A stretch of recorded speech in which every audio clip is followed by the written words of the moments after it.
Olá, eu sou Andréa Janer. E eu sou a Fernanda Belfort. E esse é mais um episódio do Duplo Clique. Estamos de volta. A gente tá tentando gravar na terça-noite. Talvez a gente mude de novo, né, Bea? Porque a vida atropelou a gente. Daí, quando a vida atropela durante a semana, até a gente achar uma outra brecha, fora que eu tô vivendo a ressaca dos feriados, né? Porque assim, não é nem que eu tô bebendo no feriado. É que assim, tudo que eu descanso no feriado, depois eu quase morro, tentando fazer 5 dias de trabalho em 3, 5 dias de trabalho em 4. Tá meio desesperador, né, eu acho amiga? que o efeito… Eu acho que, não sei se é porque o ano passado não teve feriado, não sei se você lembra, mas 2025 foi um ano desprovido de feriados. Então, eu não sei se a gente desacostumou. E assim, esse ano, a sensação que eu tenho é que a gente está trabalhando triplo. Assim, o efeito do feriado acaba sendo o contrário. Assim, a gente trabalha o dobro antes e depois. Então, assim, estamos todas correndo atrás do prejuízo aqui. O nosso querido Duplo Clique acabou escorregando aí 15 dias de novo. Mas estamos aqui, a gente não vai abandonar vocês. É só que, às vezes, as agendas complicam, mas a gente sempre dá um jeito de voltar. E é por isso que hoje a gente conseguiu marcar aqui também num dia que insano aqui para mim e para a Fê. Um dia louco, uma semana também muito cheia. Eu já estou me preparando para começar a jornada para a China, a Fê também, semana que vem. Então, assim, tudo acumulado, mas enfim, aqui estamos. Você já viaja no fim de semana, né, amiga? Eu viajo no fim de semana, porque a gente teve que fazer uma longa, enfim, uma longa realocação de voos, né? E inclusive, que bom que fizemos, né? Porque hoje, por exemplo, Dubai foi bombardeada pelo Irã. Então, aquela região continua muito complicada, né? Sem muita perspectiva de solução. Então, a gente acabou desviando daquele Oriente Médio, onde a gente ia fazer escala, e acabamos indo pela Europa, que é o que meio que todo mundo está fazendo. Então, os voos estão todos muito cheios, a malha aérea também está sendo reduzida em vários países, né, por causa do preço do combustível. Então, assim, não está sendo fácil viajar de avião no hemisfério norte neste momento. Então, assim, a gente conseguiu uma passagem, a gente vai para a Europa primeiro, depois vai por lá. Mas no final da semana que vem, se tudo der certo, nós e Trump estaremos em Beijing, né, Fê? Trump também, eu sabia. Mas Trump, sim, eu não esperava. Ele descobriu que a gente ia. Ele descobriu que a gente ia. Falou assim, não posso perder. Ai, Inclusive, o nosso hotel teve um overbooking, porque a delegação do Trump, eu acho que ele não vai ficar no mesmo hotel que a gente, acho que ele vai ficar na embaixada, ainda mais depois do que aconteceu recentemente no Washington Hilton, o atentado e tal. Eu acho que ele deve ficar na embaixada. Mas o staff, todo aquele entourage dele, que ele não viaja sem, né, um monte de gente, estão todos no nosso hotel e acho que já avisaram, a gente já recebeu um comunicado do hotel que vai fechar a rua no dia que a gente chega. Aquela coisa, gente, eu já estive em Davos junto com o Trump também, né? Tô vendo, ele me persegue, né, gente? Não tem jeito, eu tento escapar, mas ele me persegue. E realmente, quando ele tá na cidade, a cidade meio que para, porque eu já tô imaginando também que na hora de pousar vai ser complicado, porque eles fecham o espaço aéreo. É confuso, mas vai ser divertido estar na mesma cidade que ele. Ai, não sei, isso eu tô achando divertido, mas um fofoca, né? Não, lembra que quando eu fui pra Miami, eu fiquei presa, não podia sair do hotel, porque o Netanyahu tava lá perto. Exato! Em Miami mesma coisa, você vai viver 2 vezes a mesma coisa. Não podia sair a pé. O único jeito de eu sair do hotel, se eu quisesse, mas graças a Deus eu tinha visto minha irmã na véspera, que ia voltar pra Califórnia, porque senão eu ia ter que fazer isso, eu só conseguia sair pela areia da praia, assim, entendeu? Não podia pisar na calçada, nem tirar o carro, nem nada. Só pra dar um contexto pra todo mundo, vai ter a cúpula Trump, Xi Jinping, 14 e 15 de maio, que é justamente os dias que a gente tá voando pra lá. Então, eu acho que quando a gente chegar de manhã, no dia 15 de manhã, vai estar um pouco conturbado, não tenho dúvidas disso. Pode ser que aconteçam coisas tipo isso, de não poder entrar no hotel, não poder sair do hotel, alguma coisa assim. Mas no dia 16 terá acabado. O que a gente sabe é que a cidade vai estar muito cheia, porque os jornalistas, né, os correspondentes todos que vão cobrir essa cúpula ficam na cidade, aproveitam o final de semana, porque a cúpula é quinta e sexta. Então, certamente vai ter assim um burburinho a mais em Beijing durante o nosso primeiro final de semana. Vamos ter novidades para contar, né? Vai ser Meu bom. Deus! Bom, eu que não tenho filho morando na Europa, vou pela Etiópia.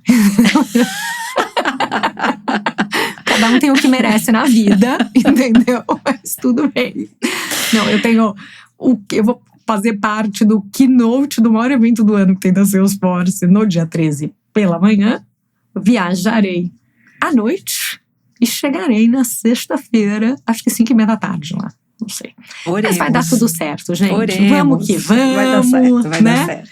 Que é isso aí. Bom, para quem ficar com a gente, porque vocês perceberam que a gente tá, né, super numa semana com muito trabalho, já não gravamos semana passada, então a gente resolveu equilibrar um pouco da pauta. A gente vai falar de IA, porque, né, nosso tema preferido, além de geopolítica, mas além disso, a gente vai falar de Met Gala no final, né, Dea? Então, fiquem conosco, porque vai ter coisa mais divertida e leve ao final. Vai ter fofoca.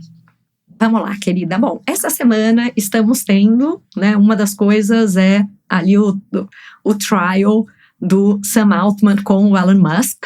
Então, acho que isso vai virar pauta de verdade a hora que a gente tiver o resultado. Mas os dois estão se enfrentando porque o Elon Musk, que é um dos fundadores da OpenAI, não concorda que a OpenAI, que era not for profit, está virando for profit. Então, tem aí um monte de inconsistência, porque como se ele fosse um cara preocupado com isso, que também está competindo com a empresa, fazendo IA, mas tem uma grande discussão. E a gente teve notícias, né, a Meta, que tinha comprado o Manus, notícia que nos entristeceu aqui neste podcast, há várias semanas atrás, foi vetada pela China. Acho que esse é um assunto importante, né, Dea? Super, porque todo mundo sabe que a gente acompanhou super de perto isso, porque eu usava muito Manus, falava muito do Manus no podcast, e no apagar das luzes de 2025, tipo dia 30 ou 31 de dezembro, não lembro exatamente qual desses 2 dias, mas foi assim, quando todo mundo já estava no meio da comemoração de Réveillon, o Mark Zuckerberg resolveu anunciar que tinha comprado o Manus. E foi uma jogada de gênio na época, porque o Manus era talvez a única dessas empresas de AI que era independente, né? Enfim, ainda não tinha sido comprada por ninguém e estava assim num processo de aceleração, de crescimento assim impressionante. Eles estavam muito bem, era um fenômeno, né? E foi muito inteligente, embora a gente tenha sentido logo depois da compra que o Manus perdeu qualidade, né? A gente comentou até, falou, nossa, ele já tá ruim, né? A Meta comprou, ele já ficou ruim rápido, né? E só lembrando que o motor, por assim dizer, do Manus era o Claude. Então, no fundo, o nosso coração sempre foi do Claude, né? Sempre foi da Anthropic. O próprio Manus usava essa ferramenta. Mas o que aconteceu foi que, logo depois que a compra aconteceu, o governo chinês não gostou e começou a investigar essa aquisição, né? E, na verdade, o que os fundadores fizeram? Eles, para poder receber investimento da Meta ou de qualquer outra empresa do Ocidente, eles transferiram a sede do Manus da China para Singapura.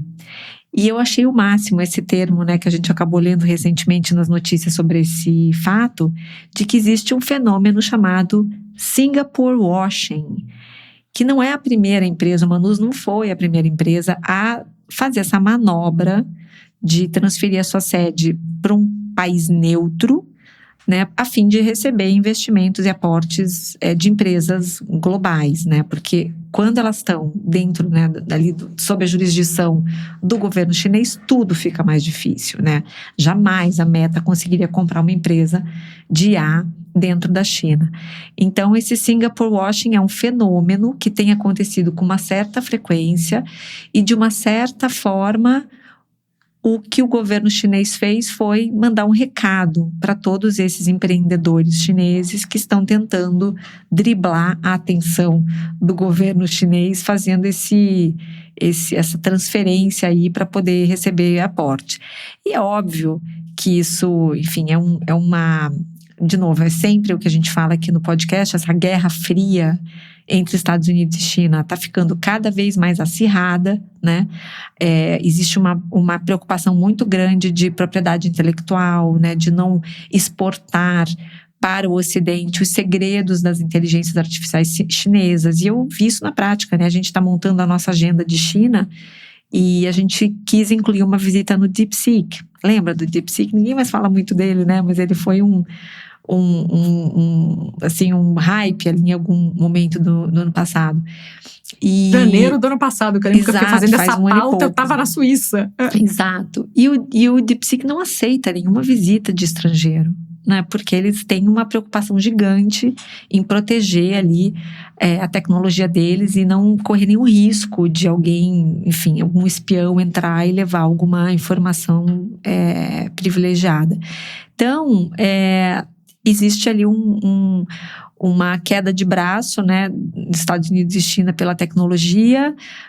O governo chinês vai tentar manter as empresas de IA dentro das fronteiras, né, do país para tentar, enfim, chegar cada vez mais perto. Eu acho que a gente vai ver isso na prática, né, daqui a 2 semanas, mas essa percepção que os americanos têm de que eles estão à frente dos chineses no assunto inteligência artificial, acho que já caiu por terra. Acho que todo mundo já entendeu que a China está muito avançada e de uma forma, possivelmente pode ter até passado na frente dos Estados Unidos e a gente não sabe.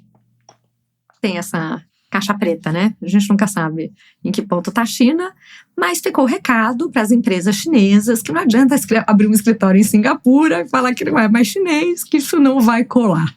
Né? Inclusive para as empresas americanas que acham que vão poder comprar essas empresas, tipo, não vai passar.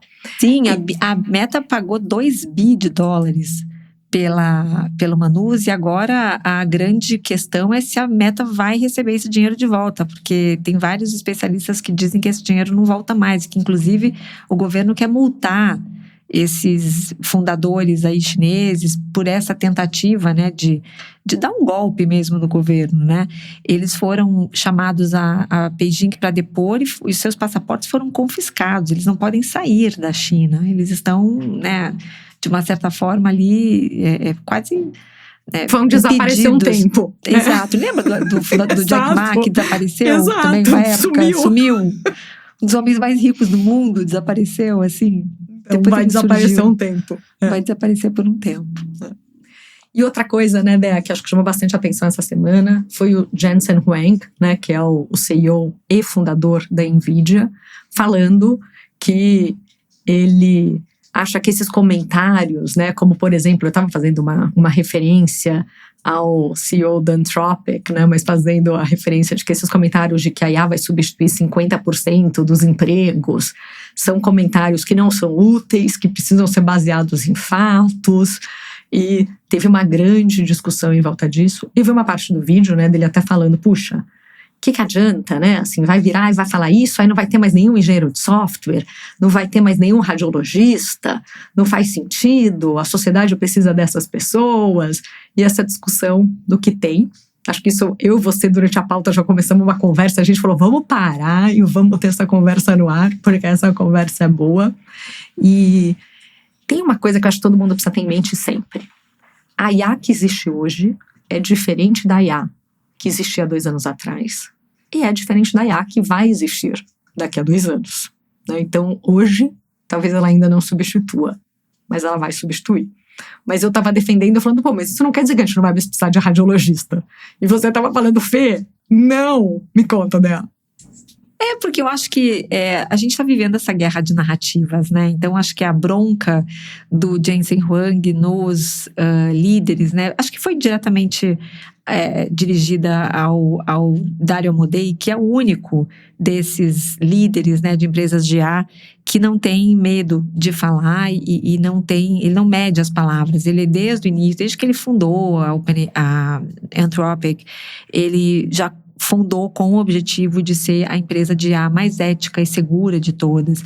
E ele sempre fez questão de alertar a mídia, as pessoas, né, o mercado, os governos, sobre os riscos da IA. Ele fala abertamente sobre essa questão dos empregos, sobre a questão, de manipulação política. Ele fala da questão dos direitos autorais. Ele é muito honesto, né?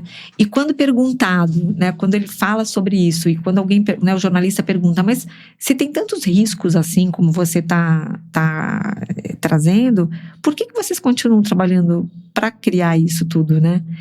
E ele sempre tem a resposta na ponta da língua. Ele fala assim, se a gente não fizer, a China vai fazer.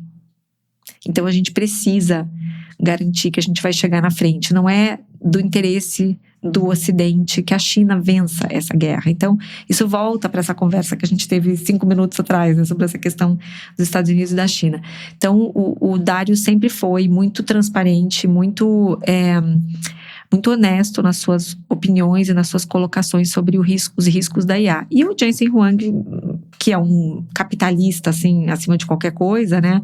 Ele reclamou que eles ficam criando aí um terrorismo, né? Um alarmismo com todas esses problemas que ficam sendo levantados por eles próprios, né? Porque, obviamente, isso afeta a reputação da indústria como um todo, né? Então, assim, a gente está começando a sentir, a gente falou um pouquinho disso na preparação da pauta hoje, né, Fê? Um pouco de um certo backlash com o IA, né? Dos jovens, né? Como se tivesse passado talvez o encanto, aquele momento de, nossa, essa ferramenta vai me ajudar em tantas coisas, né, vai ser incrível e tal, porque acho que a sensação que dá é que à medida que as pessoas vão usando mais, a ficha começa a cair, né, que você está alimentando uma ferramenta que daqui a pouco vai te substituir. Então tem muita gente que fica com esse gosto amargo na boca e acaba optando às vezes por não usar, ou por reduzir o uso, né? A gente tem visto isso muito com os jovens. Então, eu acho que a reputação ruim já está acontecendo, né? Acho que já é um fato, assim, as pessoas estão um pouco mais conscientes dos impactos que a IA vai causar na sociedade, e esses porta-vozes, né, essas pessoas que falam sobre isso, vão acabar ficando, né, o próprio Dario Amodei, ele é elogiadíssimo, né, pela mídia, ele acabou ficando meio popular por causa disso, ele ficou meio pop, né, por causa disso. Então eu achei que o Jensen Huang está ali defendendo, está legislando em causa própria, sabe? Ele está defendendo o dele, né? Tipo, gente, não precisa ficar falando mal, não. O negócio é super legal, não precisa. Porque ele acha que se você.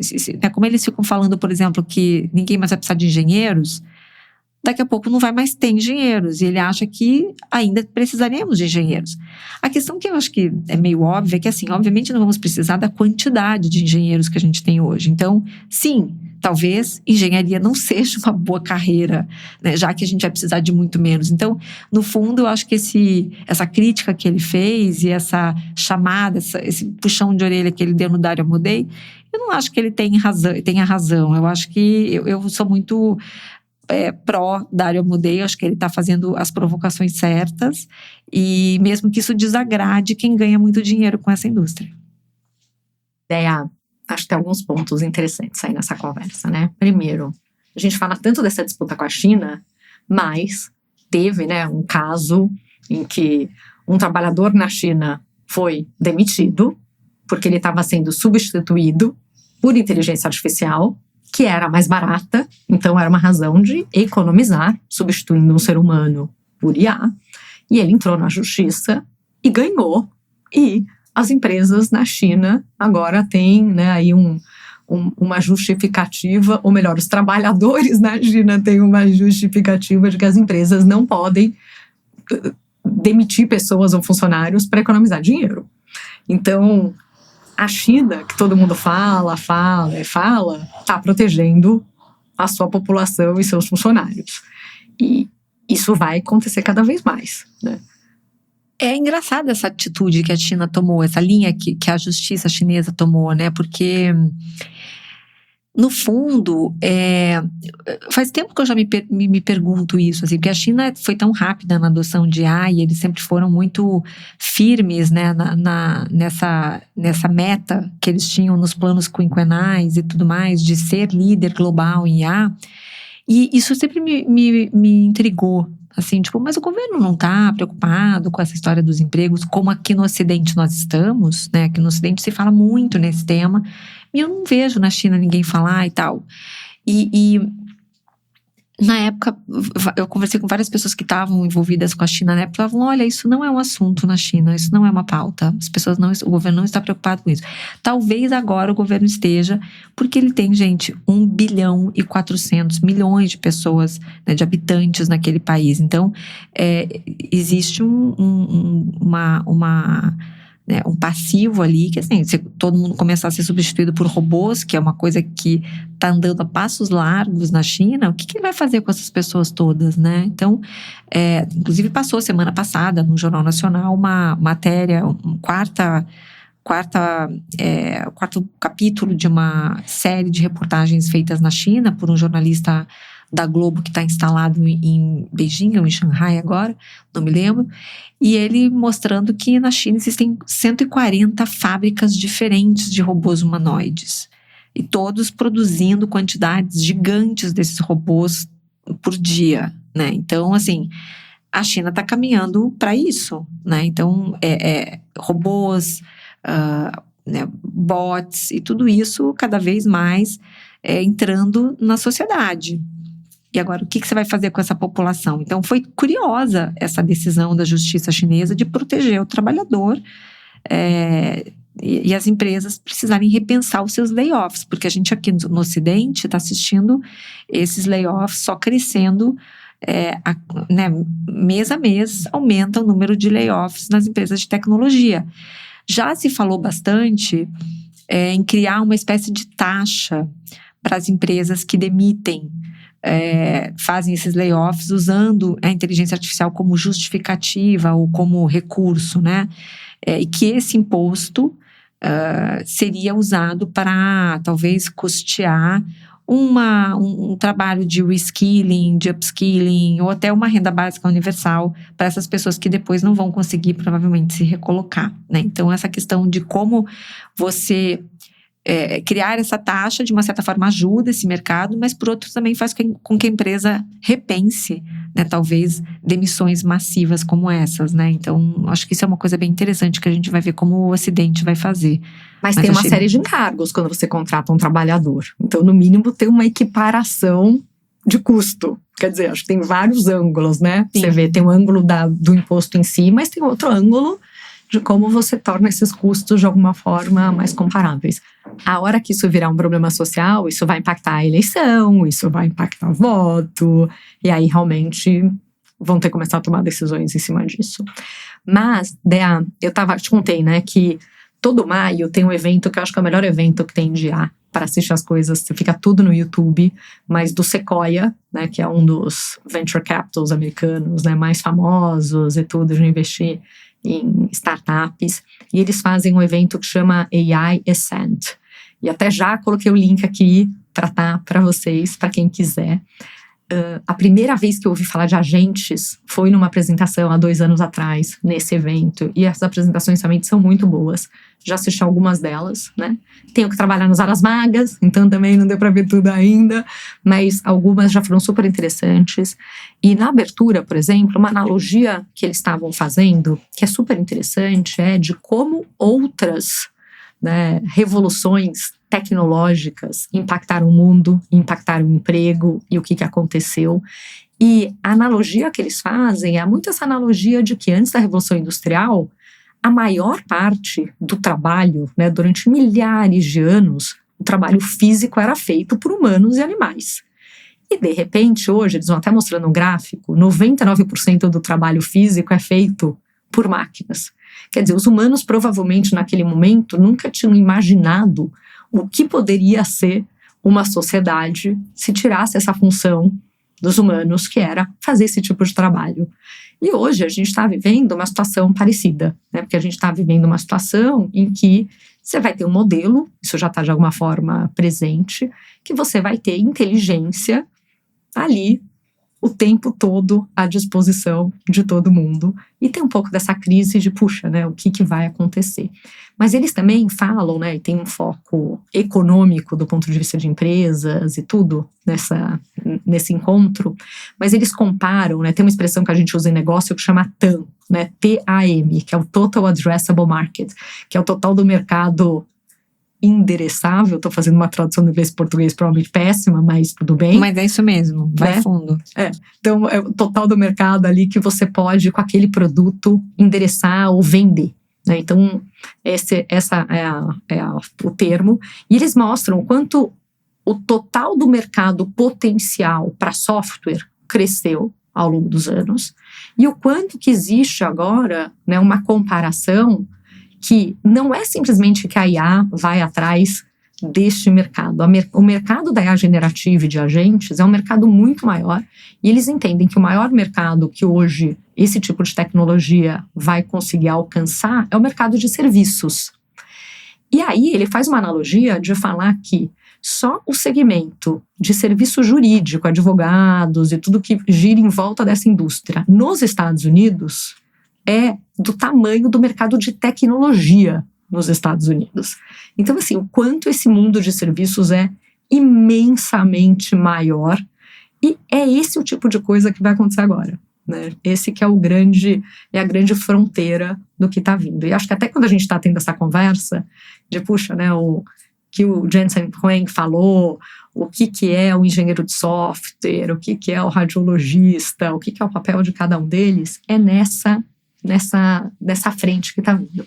E eu estava assistindo uma outra entrevista neste mesmo evento com um cara que chama Boris, não lembro o sobrenome dele, mas que é um cara que trabalha na Anthropic e é um dos pais do Claude Code e um dos pais do protocolo de MCP, que é o protocolo que permite que um agente, né, use dados de outros sistemas e tem essa interoperabilidade toda. Então é um cara super importante nisso.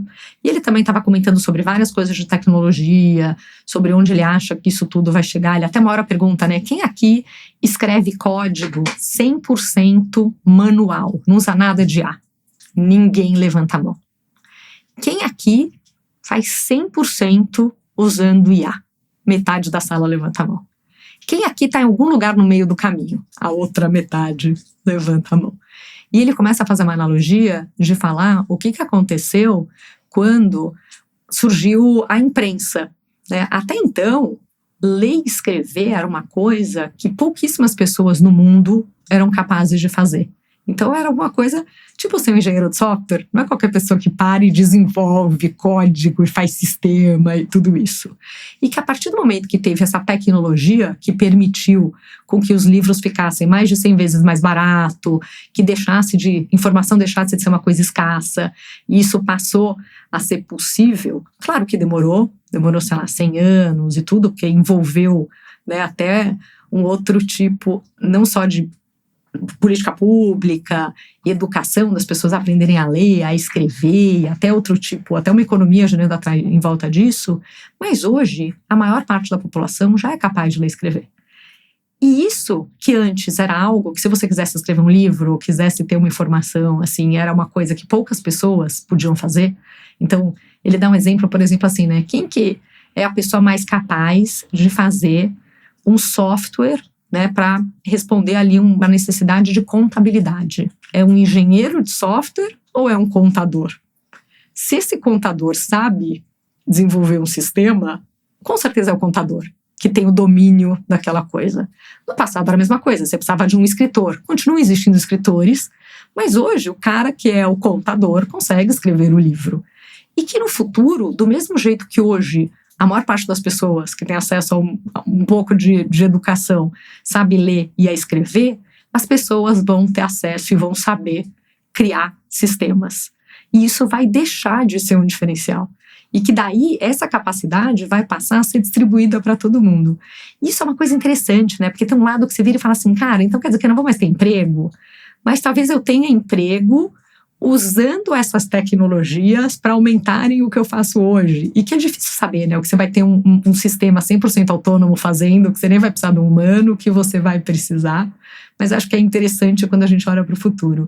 E aí a última coisa que eu li interessante a esse respeito essa semana, e te passo a palavra de volta, Dea, foi um artigo da Harvard Business Review que fala justamente da importância de você ter e das empresas terem agora gestores de agentes de IA.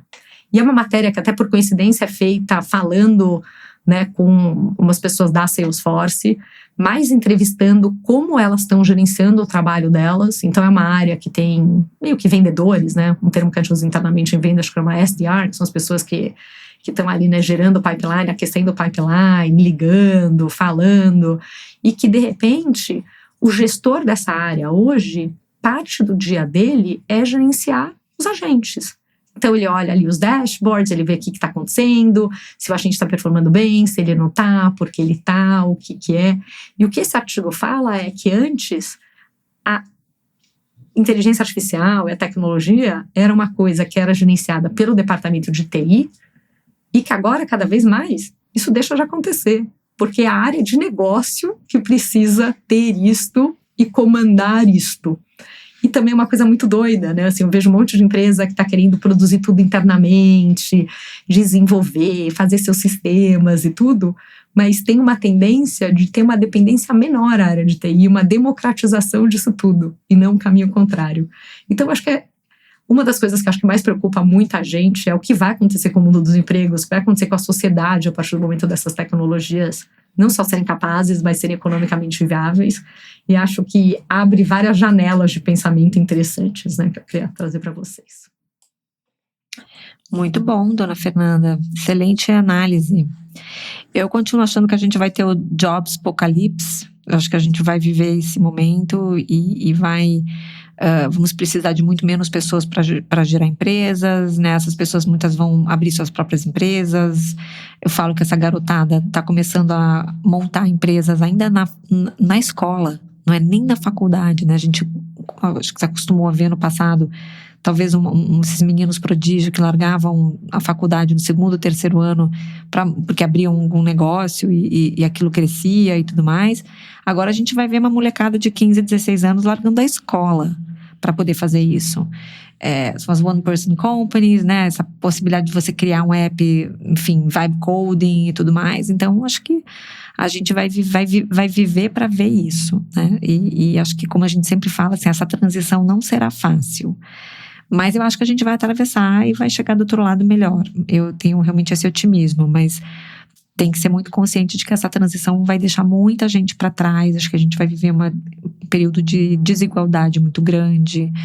Não vai ser fácil, mas a gente vai chegar do outro lado. Dito isso, vamos falar agora de assuntos mais amenos. É isso aí, né? Enquanto uns estão preocupados com o futuro da sociedade, tem gente que só tá preocupada com o look que vai usar no Met Gala, né, Dea? Total. Assim, essa é a grande escolha, né, do ano. Quem vai me vestir para o Met Gala? E eu acho que esse Met Gala, ele sempre é muito midiático, né? Porque as roupas são, cada ano estão mais estranhas do que no ano anterior. Então, obviamente, isso atrai muita atenção da mídia. As pessoas que ficam saindo durante 2, 3 dias, né? O feed da gente fica cheio daquelas figuras, né? Assim, super exóticas. E depois tudo volta ao normal. Mas esse ano teve mais polêmica. Esse ano foi mais polêmico. E eu queria trazer esse tema aqui pra gente debater, né? Acho que o principal assunto, a principal fofoca desse ano foi o casal de principais patrocinadores financeiros e co-presidentes honorários do Met Gala desse ano, que foi ninguém menos que Jeff Bezos e Lauren Sanchez Bezos. A essa altura, nossos queridos ouvintes já devem ter visto, né, as cenas da Lauren, porque ela foi fartamente fotografada e filmada. Então, assim, eu já assisti várias poses dela, sempre com aquelas roupas, né, muito sexy, né, aqueles decotes e tudo mais. E eu já vou falar disso, mas eu queria trazer uma coisa interessante. Esse Met Gala sofreu um backlash muito grande por conta da escolha desse casal para ser o co-presidente honorário.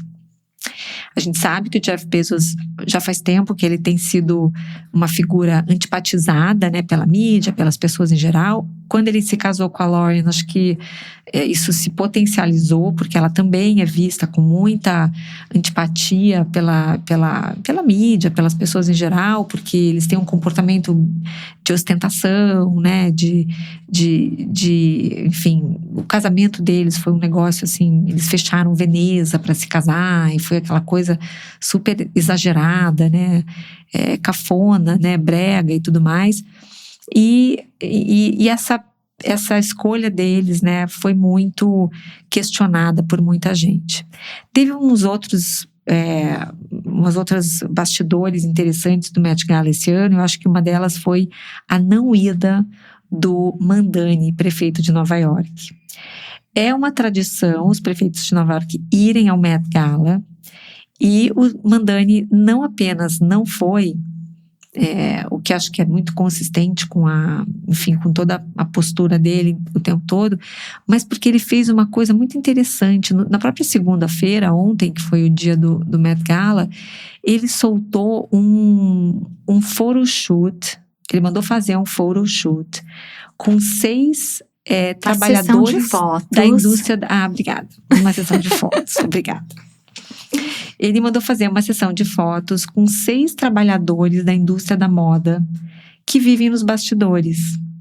Então ele escolheu uma costureira, um alfaiate, um vendedor, um entregador, assim, figuras que não têm, né, estão no lado oculto aí do glamour, né, da moda, para, enfim, colocar luz sobre essa indústria que tem milhares de pessoas anônimas que trabalham ali para que a Kylie Jenner esteja brilhando lá no red carpet do Met Gala com seu vestido exótico. Então, o Mamdani fez o seu statement, né, que eu achei muito interessante.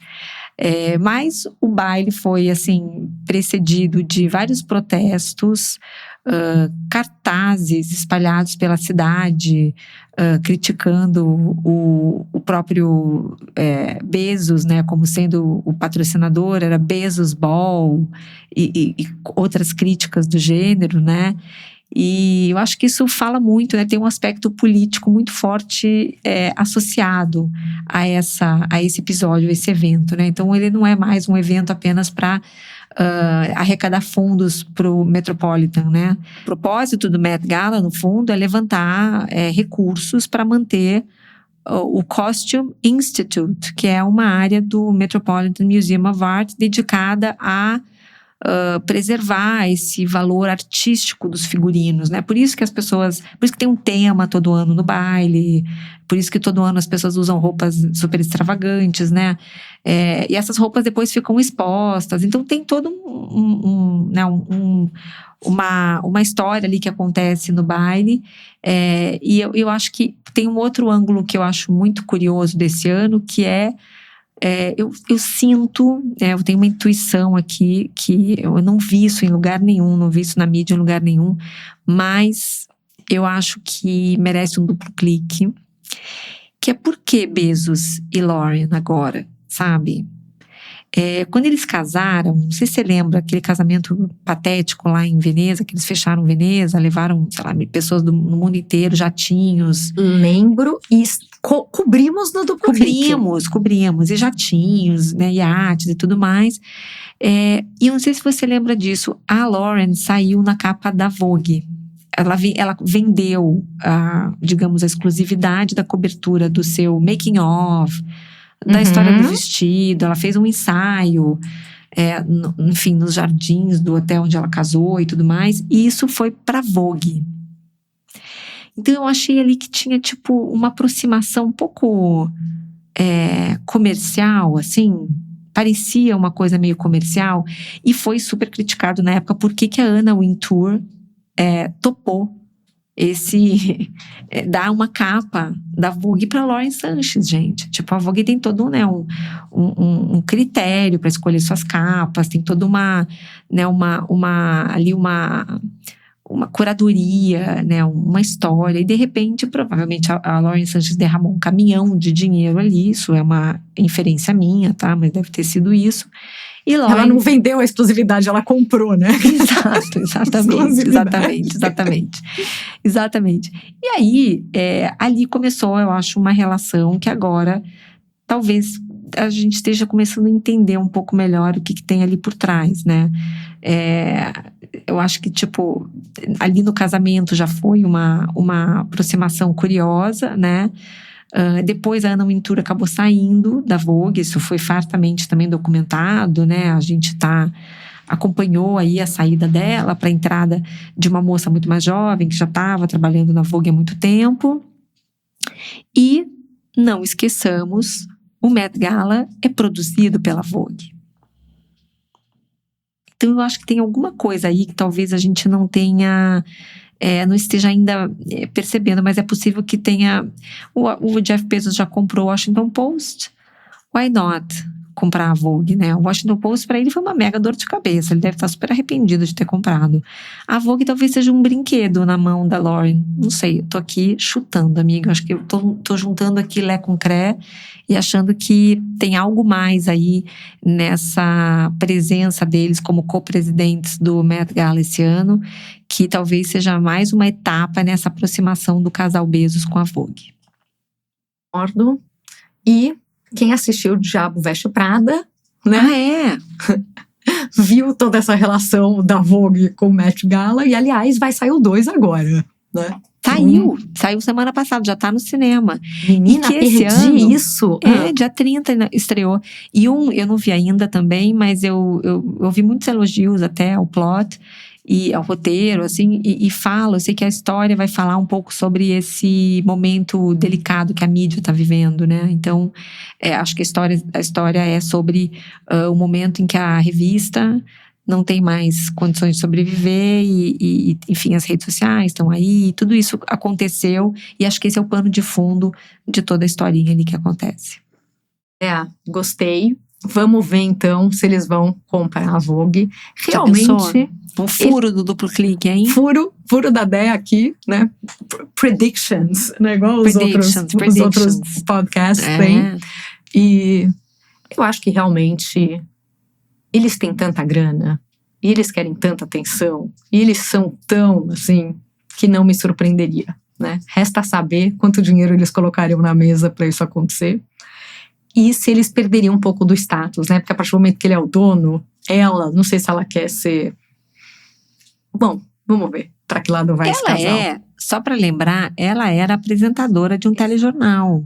Então ela é uma jornalista, né? Piloto de helicóptero, lembra? E piloto de helicóptero, exatamente. Então não é um mundo tão desconhecido, tão distante para ela. Ela já está um pouquinho ali, né? Claro que era acho que um universo um pouco diferente, mas eu acho que tem a ver. Eu acho que seria uma jogada inteligente deles. E para a Vogue, gente, uma super saída, né? Uma solução, né? Para um setor que está realmente lutando para manter a relevância, né? É isso, gente. Duplo clique tem de tudo, né? Cobrimos geopolítica, cobrimos IA. Vocês que estão aqui estão por dentro de tudo que está acontecendo de mais importante de IA. E fora isso, a gente ainda tem as melhores conversas, né, Dea? Trazemos fofocas. Fofoca com informação, né, Dea? Porque até a fofoca aqui tem repertório. Fofoca com conteúdo, total. Maravilhoso. Pessoal, muito obrigada por ficar até o final de mais um capítulo. Ideia, a gente depois vai ter que gravar o nosso de gadgets também, né? Porque eu recebi várias mensagens falando que queriam. Você recebeu mensagens até presenciais, né, Dea? Que eu fiquei sabendo. Eu fui abordada por fãs dizendo: eu quero fazer o meu pedido pessoalmente. Queremos um episódio de gadgets. Então, vamos gravar esse episódio de gadgets aí assim que a gente fizer o nosso périplo China. Exatamente, a gente vai incluir gadgets chineses, né, Dea? Eu só vou te contar que já chegou o meu Shark, eu vou experimentar hoje. Gente, depois a gente vai fazer review. A gente podia fazer, na verdade, um episódio de reviews de gadgets. Reviews nos nossos gadgets, né? Então, a gente agora tá discutindo secador. A gente tá trocando, eu tô traindo o Dyson pelo Shark. Vamos ver se... Eu já falei pras meninas, a gente pode vender o Dyson, que dá pra cobrar um Shark pra cada uma. Elas, meu Deus, vende agora. Se a gente vai cada uma poder ter o seu... E eu ainda usei pontos do cartão de crédito no meu, entendeu? Foi ó. Brilhou. Porque eu não tinha nenhuma necessidade de comprar, entendeu? E daí eu falei, aí não dói na consciência, né? Melhor. Maravilhoso. Pessoal, muito obrigada e até a semana que vem. Um beijo, gente. Obrigada. Tchau, tchau.